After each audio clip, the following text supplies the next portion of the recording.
Alright lads, so while BBS won't be celebrating Halloween this end of month, at the very least we have 3 new Halloween characters that have been resurrected, and in today's video we'll be checking them out and see did they get the upgrade they needed and how good overall are they now after they received said upgrades. And I gotta say, it's been a while since I've had these characters on my home screen, but having all 3 now just playing their own instrument is kind of mental. What song do you think they're playing?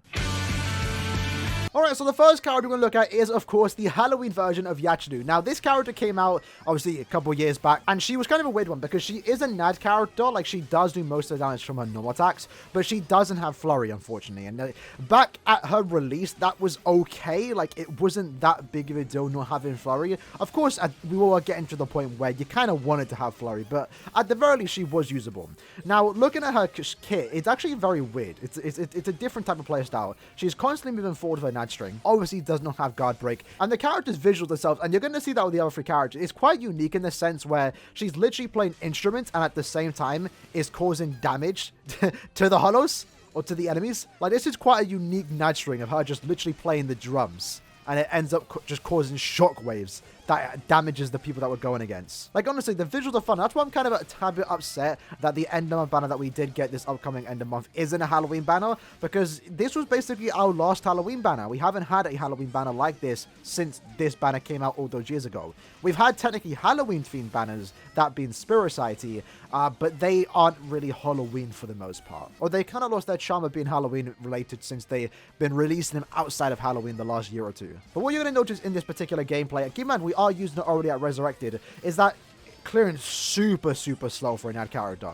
Now, of course, she didn't pick up guard break. No character has yet to pick up guard break when it comes to the resurrection, and she is no exception. With no guard break, obviously, she is a very limited character where you can use her, and in terms of a resurrection, she barely got any changes whatsoever, and that's the unfortunate truth about this character, and many other resurrections to come, is that this character already had 7 skills upon release, and right now, resurrected characters are capped at 7 skills, so instead of picking up new skills to make her a better character, instead she only got a 20% Berserker to a normal attack damage string, which again doesn't really change much. That was a really smooth dodge, by the way. It allows you to hit 20% harder, but when you're lacking something like Flurry, it's not really that good. And because she wasn't a 1000-year blah blah character, that meant that she wasn't again given the 8 skill cap, and that means again she only got a 20% upgrade. So for this entire resurrection, all she got was a 20% damage increase on her normal attack damage. Very shocking. Honestly, even for resurrection standards, that's quite bad. I wasn't expecting guard break for this character, but you can just see here, even though I have her at T10, even though we're playing single player IZ, it's still just super slow clearing. She has some decent gameplay, and Flurry definitely would have saved her, but it wouldn't have made her like too OP. But the thing is, if you did for some reason want to use her, having Flurry on this character would have made her usable at the very least. You could have taken her maybe into Guild Quest, for example, if for some reason you had no other better options. So only picking up 20% normal attack damage is again quite bad. Now, in addition to that, of course, because she is a resurrected character, she did pick up a second soul trait. Originally, it was 20% normal attack damage, and now it's 20% normal attack damage with the additional 55% paralysis duration. Now, at first glance, that might not be anything too OP, but I kind of like it. Currently, at this point in time, she's the only technique character to have that combination in terms of being a normal attack damage link with the 55% paralysis duration. And personally, at least to me, I still find those links useful and still use those links every day in content like Guild Quest and also IT, for example, where if I was ever to use a technique character and they need to be immune to paralysis, then I'm going to be happy to have this character. And again, she's the only tech character in the game right now to have that combination, which technically, I don't mind it. Of course, having normal attack damage and DR for this particular character would have been great, I guess, but we have a lot of those links. I have plenty of those, but I don't have normal attack damage and paralysis duration when it comes to technique attributes. So sure, DR and NAD would have been better for her case, but I'll gladly take the link that she got over what she could have potentially gotten.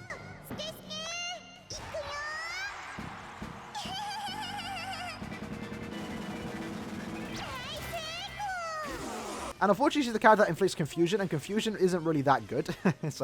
Well, it literally does nothing for her in this case. But I guess confusion makes sense. It kind of like disrupts your eardrums and you kind of get confused, but it is what it is. Either way, we got a 2-minute clear time using a resurrected character. That is not good. Character itself is basically unplayable still, and in terms of a resurrection, again, quite mediocre. The link itself can be niche and definitely can be used, but it really comes down to what type of player you are. If you can actually see the usage of those links, like I can, for example, But in terms of the resurrection, only getting a 20% damage increase, that is not enough to be considered a good resurrection in my opinion. Moving up onto the list, our next character is Riruka. Again, very unique idea of this character where she is the pianist, I guess. I'm not sure what this instrument is called, but her whole thing is that she's literally just playing the piano, or I guess it's portable piano, and it does damage to them. It's a very weird nudge string though, I'm not gonna lie. Like, every time I play this character, because I did used to play it quite a bit back in the day, it was a weird game style in my opinion. Just the visuals just make it look more trippy than it's actually supposed to be. Now, this character upon release was actually quite decent, mainly due to the fact that she was a heart no affiliation character, and for a very long time, I only had her and not someone like Mugetsu, who of course at the time was the better no affiliation killer for the heart attribute. But you know, if you didn't have Mugetsu, this character made for a decent character. But unfortunately, as you're seeing here, the kit did not age the best. Like, we're actually clearing quite slow, all things considered. Her SA1 really isn't anything to write home about. It's that really bad SA1, probably the worst SA1 in the entire game. SA3 is not too bad, but the SA1 definitely requires some type of aim if you want to get most of the hits off. And then her SA2 is a lunge. So it's definitely a weird type of game style, that SA1 into the SA2, and I never really liked even when I played it all those years back. And you can see that even on single player IT, it doesn't really kill. Again, SA3 is almost perfect, like that's not too bad. But very rarely do Caleb go wrong with SA3s to begin with.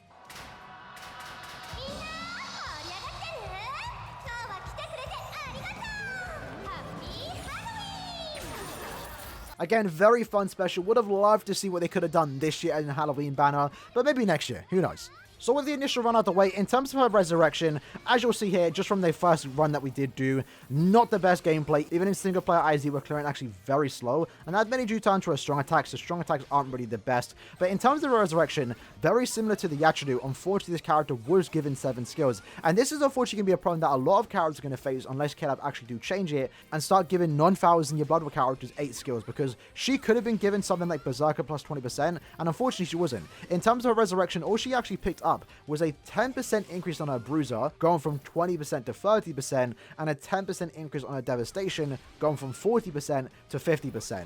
Because she already had 7 skills, she couldn't get a pivotal skill in terms of resurrections at the very least, such as 20% Berserker, or even 20% Havoc. Because she was capped at 7 skills, it meant that she basically got no new skills and only got a small, tiny increase on 2 skills that don't really make much of a difference. Like that 10% increase on your Soul Bomb damage, you're not even going to notice. And then she's an SP character, so why does she have a 30% increase on her Bruiser, but nothing on a Berserker? And at the same time, when it comes to her soul trait, very similar to Yachiru, she did pick up a status on duration, in this case, fire duration. So currently at this point in time, she is the second character to have strong attack recharge minus 12% and also fire duration minus 55%. Again, I like those links. I actually like this soul trait. Sure, strong attack damage would have made her a better character, but given the upgrade that she already got with her skills, basically almost nothing, and in terms of her gameplay, that 60% strong attack damage wouldn't have changed anything. And at least for me, and I'm speaking for someone that has every resurrected character, I already have enough strong attack recharge and damage links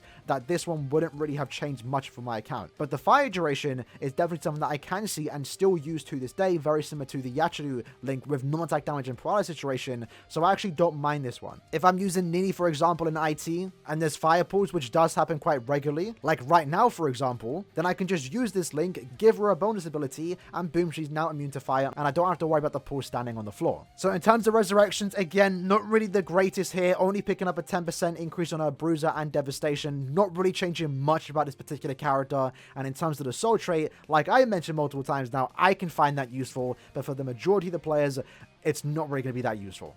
And then moving on to our final character, it's not all gloom and doom, because this Halibel actually received a pretty decent resurrection.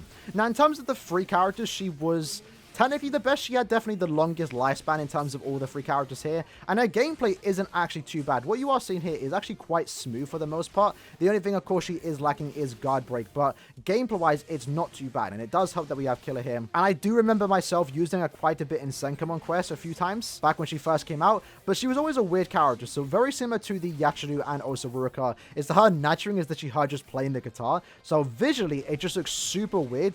It's like she's just playing an instrument and again, doing damage, so I never really got used to her nurturing, but it's not actually bad. Again, we are clearing slower than usual, but this is not too bad again, resurrection standards. Like, even the strong attacks themselves aren't even too bad. And what you will notice in the gameplay and why this is actually somewhat smoother compared to the last two characters is because she actually picked up a good skill in terms of resurrection. Prior to resurrection, she had a 40% bruiser, and that was it. Very similar to Yachiru, she was not given flurry. Now, when it came to the resurrection, fortunately for her, she actually got somewhat lucky and actually did pick up flurry, and that allows her to be used in this particular quest at least, and actually be somewhat usable to a certain extent.